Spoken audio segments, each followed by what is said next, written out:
নমস্কার। রবীন্দ্রনাথ ঠাকুরের ছোট গল্প।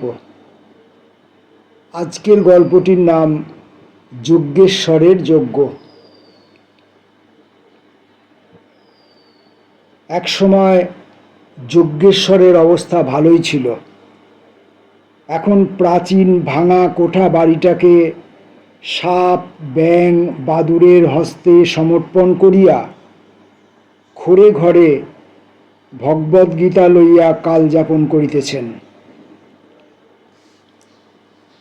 11 বৎসর পূর্বে তাহার মেয়েটি যখন জন্মিয়াছিল, তখন বংশের সৌভাগ্যশশী কৃষ্ণপক্ষের শেষ কলায় আসিয়া ঠেকিয়াছে। সেই জন্য সাধ করিয়া মেয়ের নাম রাখিয়াছিলেন কমলা। ভাবিয়াছিলেন, যদি এই কৌশলে ফাঁকি দিয়া চঞ্চলা লক্ষ্মীকে কন্যারূপে ঘরে ধরিয়া রাখিতে পারেন। লক্ষ্মী সে ফন্দিতে ধরা দিলেন না, কিন্তু মেয়েটির মুখে নিজের শ্রী রাখিয়া গেলেন। বড় সুন্দরী মেয়ে। মেয়েটির বিবাহ সম্বন্ধে যজ্ঞেশ্বরের যে খুব উচ্চ আশা ছিল তাহা নহে। কাছাকাছি যে কোনো একটি সৎপাত্র বিবাহ দিতে তিনি প্রস্তুত ছিলেন, কিন্তু তাহার জ্যাঠাইমা তাহার বড় আদরের কমলাকে বড় ঘর না হইলে দিবেন না পণ করিয়া বসিয়া আছেন। তাহার নিজের হাতে অল্প কিছু সঙ্গতি ছিল, ভালো পাত্র পাইলে তাহা বাহির করিয়া দিবেন স্থির করিয়াছেন। অবশেষে জ্যাঠাইমার উত্তেজনায় শাস্ত্রাধ্যয়ন গুঞ্জিত শান্ত পল্লী গৃহ ছাড়িয়া যজ্ঞেশ্বর পাত্র সন্ধানে বাহির হইলেন। রাজশাহীতে তাহার এক আত্মীয় উকিলের বাড়িতে গিয়া আশ্রয় লইলেন। এই উকিলের মক্কেল ছিলেন জমিদার গৌর সুন্দর চৌধুরী। তাহার একমাত্র পুত্র বিভূতিভূষণ এই উকিলের অভিভাবকতায় কলেজে পড়াশোনা করিত। ছেলেটি কখন যে মেয়েটিকে আসিয়া দেখিয়াছিল তাহা ভগবান প্রজাপতিই জানিতেন। কিন্তু প্রজাপতির চক্রান্ত যজ্ঞেশ্বরের বুঝিবার সাধ্য ছিল না।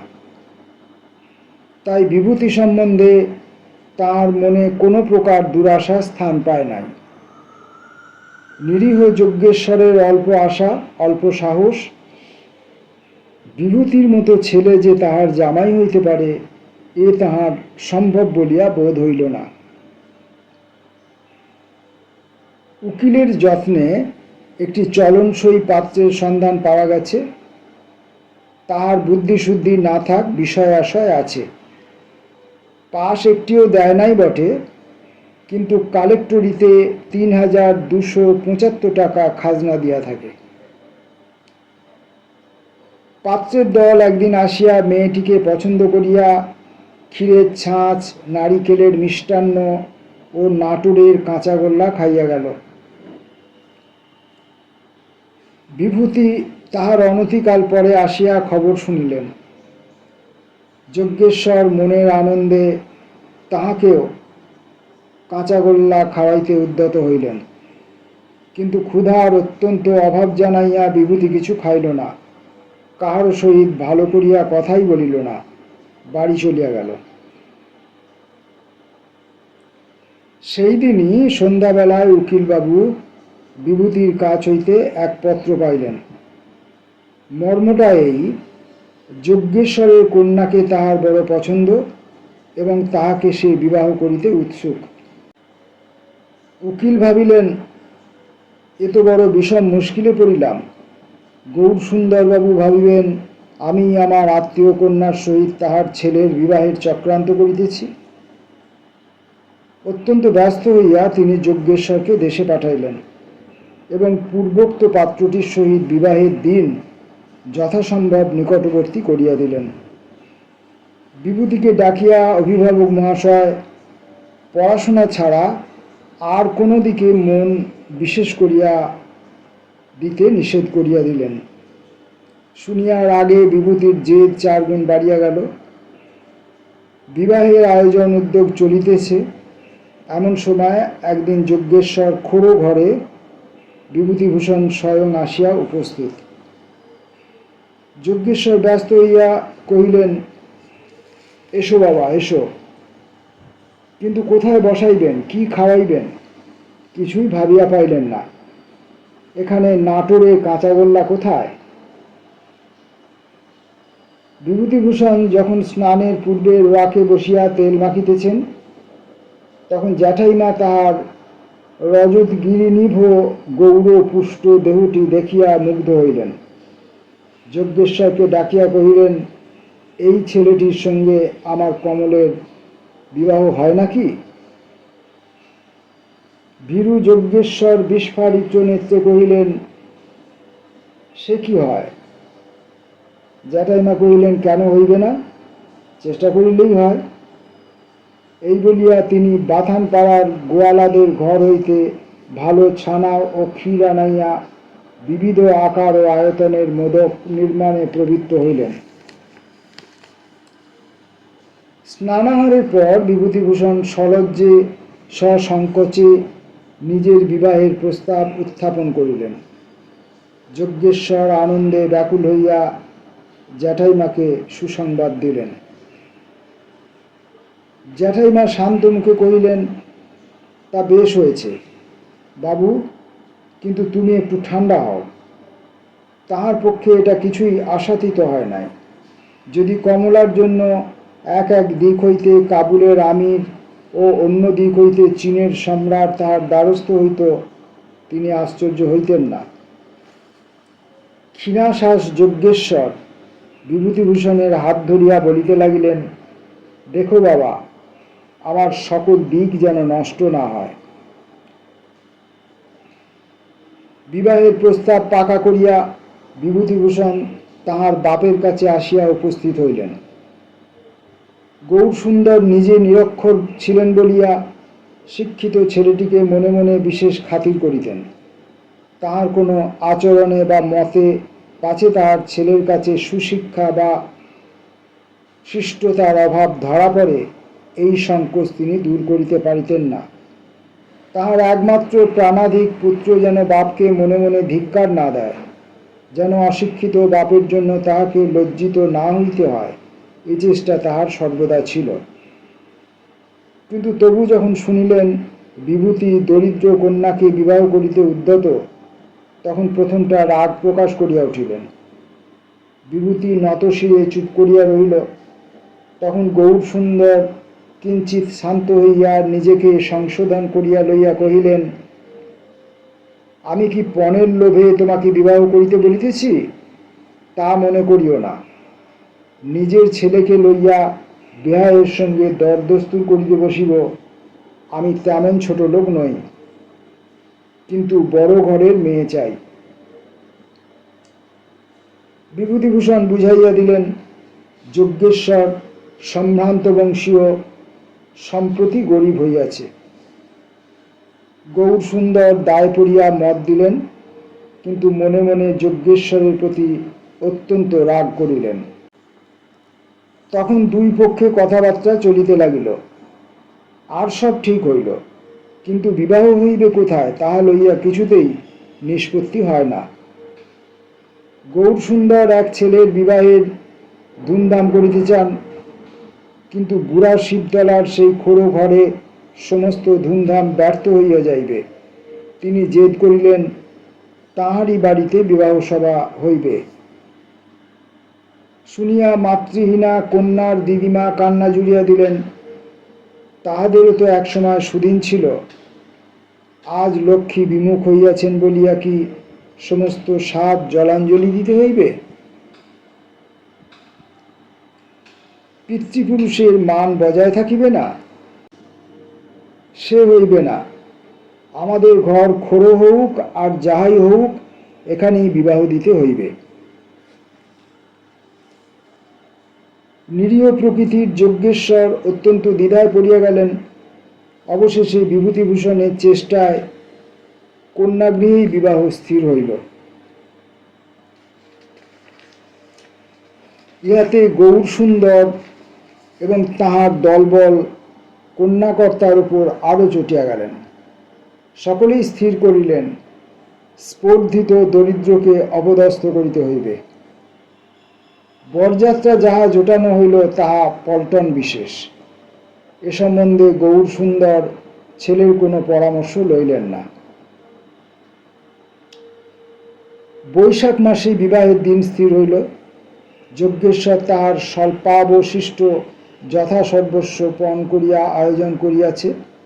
নতুন আটচালা বাঁধিয়াছে। পাবনা হইতে ঘি, ময়দা, চিনি, দধি প্রভৃতি আনাইয়াছে।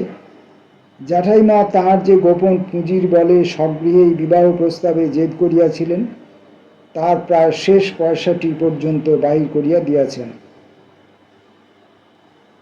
এমন সময় দুর্ভাগার অদৃষ্টক্রমে বিবাহের 2 দিন আগে হইতে প্রচণ্ড দুর্যোগ আরম্ভ হইল। ঝড় যদি বা থামে তো বৃষ্টি থামে না। কিছুক্ষণের জন্য যদি বা নরম পড়িয়া আসে, আবার দ্বিগুণ বেগে আরম্ভ হয়। এমন বর্ষণ 20-25 বৎসরের মধ্যে কেহ দেখে নাই। গৌরসুন্দর পূর্ব হইতেই গুটিকতক হাতি ও পালকি স্টেশনে হাজির রাখিয়াছিলেন।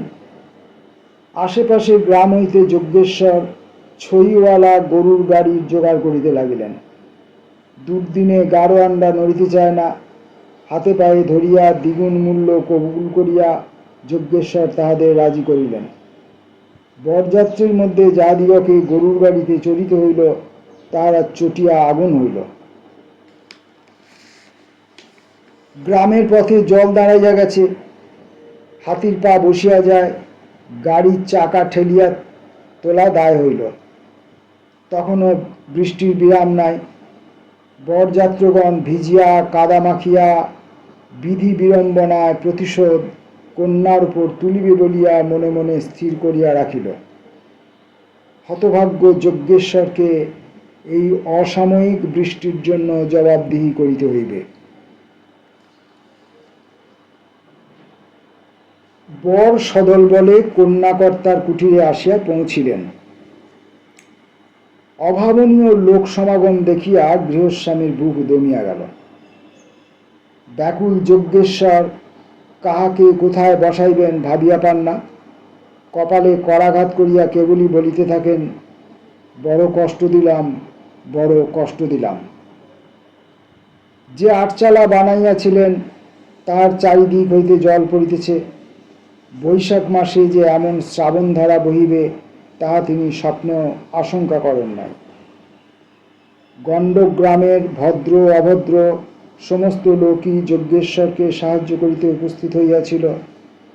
সংকীর্ণ স্থানকে তাহারা আরও সংকীর্ণ করিয়া তুলিল এবং বৃষ্টির কল্লোলের উপর তাহাদের কলরব যোগ হইয়া একটা সমুদ্র মন্থনের মতো গোলমালের উৎপত্তি হইল। পল্লীবৃদ্ধগণ ধনী অতিথিদের সম্মাননার উপযুক্ত উপায় না দেখিয়া যাহাকে তাহাকে ক্রমাগতই জোর হস্তে বিনয় করিয়া বেড়াইতে লাগিল।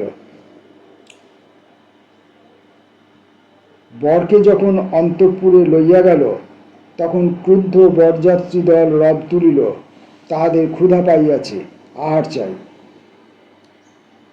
মুখ পাংশুবর্ণ করিয়া যজ্ঞেশ্বর গলায় কাপড় দিয়া সকলকে বলিলেন, আমার সাধ্যমতো যাহা কিছু আয়োজন করিয়াছিলাম সব জলে ভাসিয়া গেছে। দ্রব্য সামগ্রী কতক পাবনা হইতে পথের মধ্যে, কতক বা ভগ্নপ্রায় পাকশালায় গলিয়া গুলিয়া উনার নিবিয়া একাকার হইয়া গেছে। সহসা উপযুক্ত পরিমাণ আহার্য সংগ্রহ করা যাইতে পারে বুড়ো শিবতলা এমন গ্রামই নহে। গৌরসুন্দর যজ্ঞেশ্বরের দুর্গতিতে খুশি হইলেন। কহিলেন, এতগুলো মানুষকে তো অনাহারে রাখা যায় না, কিছু তো উপায় করিতে হইবে। বরযাত্রগণ খেপিয়া উঠিয়া মহা হাঙ্গামা করিতে লাগিল। কহিল, আমরা স্টেশনে গিয়া ট্রেন ধরিয়া এখনই বাড়ি ফিরিয়া যাই।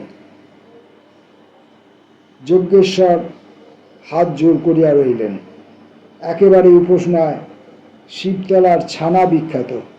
উপযুক্ত পরিমাণে ছানা কদমা সংগ্রহ আছে। আমার অন্তরের মধ্যে যা হইয়াছে তা অন্তর্যামীই জানেন। যজ্ঞেশ্বরের দুর্গতি দেখিয়া বাথানপাড়ার গোয়ালারা বলিয়াছিল, ভয় কি ঠাকুর, ছানা যিনি যত খাইতে পারেন আমরা যোগাইয়া দিব। বিদেশে বরযাত্রীগণ না খাইয়া ফিরিলে শিবতলা গ্রামের অপমান, সেই অপমান ঠেকাইবার জন্য গোয়ালারা প্রচুর ছানার বন্দোবস্ত করিয়াছে। বরযাত্রগণ পরামর্শ করিয়া জিজ্ঞাসা করিল, যত আবশ্যক ছানা যোগাইতে পারিবে তো? যজ্ঞেশ্বর কথঞ্চিত আশান্বিত হইয়া কহিল, তা পারিব। আচ্ছা, তবে আনো বলিয়া বরযাত্রগণ বসিয়া গেল। গৌরসুন্দর বসিলেন না। তিনি নীরবে এক প্রান্তে দাঁড়াইয়া কৌতুক দেখিতে লাগিলেন। আহার স্থানের চারিদিকেই পুষ্করিণী ভরিয়া উঠিয়া জলে কাদায় একাকার হইয়া গেছে। যজ্ঞেশ্বর যেমন যেমন পাতে ছানা দিতে লাগিলেন, তৎক্ষণাৎ বরযাত্রগণ তা কাঁধ ডিঙাইয়া পশ্চাতে কাদার মধ্যে টপ টপ করিয়া ফেলিয়া দিতে লাগিল। উপায়বিহীন যজ্ঞেশ্বরের চক্ষু জলে ভাসিয়া গেল। বারংবার সকলের কাছে জোর হাত করিতে লাগিলেন, কহিলেন, আমি অতি ক্ষুদ্র ব্যক্তি, আপনাদের নির্যাতনের যোগ্য নই। একজন শুষ্ক হাস্য হাসিয়া উত্তর করিল, মেয়ের বাপ তো বটেন, সে অপরাধ যায় কোথায়?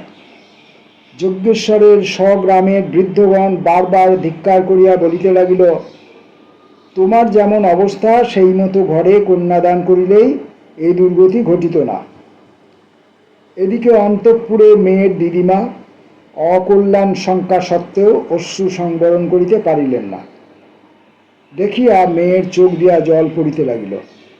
যজ্ঞেশ্বরের জ্যাঠাইমা আসিয়া বিভূতিকে কহিলেন, ভাই, অপরাধ যা হইবার তা তো হইয়া গেছে, এখন মাপ করো, আজিকার মতো শুভকর্ম সম্পন্ন হইতে দাও।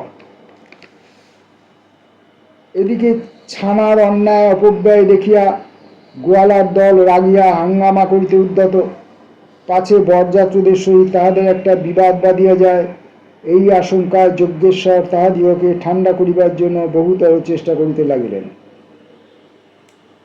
এমন সময় ভোজনশালায় অসময়ে বর আসিয়া উপস্থিত। বরযাত্রীরা ভাবিল, বর বুঝি রাগ করিয়া অন্তঃপুর হইতে বাহির হইয়া আসিয়াছেন। তাহাদের উৎসাহ বাড়িয়া উঠিল।